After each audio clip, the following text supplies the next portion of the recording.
And finally, for today's episode, let's turn to David Trim for a look at Adventist history. This week, we hear about the life and ministry of Frank F. Oster. Welcome to This Week in Adventist History.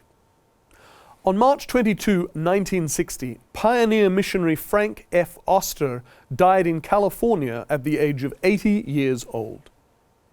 Frank had been born on July 12, 1881 in Switzerland, but his family emigrated to the United States when he was just 2 years old. Early in his life, Frank felt a call to ministry.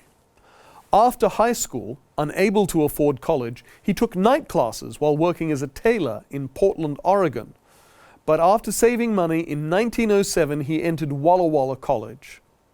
In 1909 and 1910, he studied first at the Foreign Missions Seminary in Washington, D.C., and then at the German Missionary Training College at Friedensau. Frank accepted a call to serve as a missionary in the country then known as Persia, and another young American, Henry Dirksen, was assigned to go with him. On May 18, 1911, Frank and Henry entered northern Persia from Russia, thus inaugurating the Seventh-day Adventist Church's presence in the country of Iran. This also marked the beginning of 32 years of missionary service in the Middle East by Frank Oster. Now, Dirksen found the culture too alien, and within a year, discouraged, he had gone home. But Frank Oster remained, though in 1913 he traveled to England, where he married Florence White. In this photograph you see Frank and Florence together.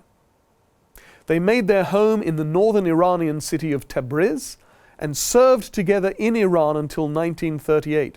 Here you see the Osters with a group of local believers in Tabriz.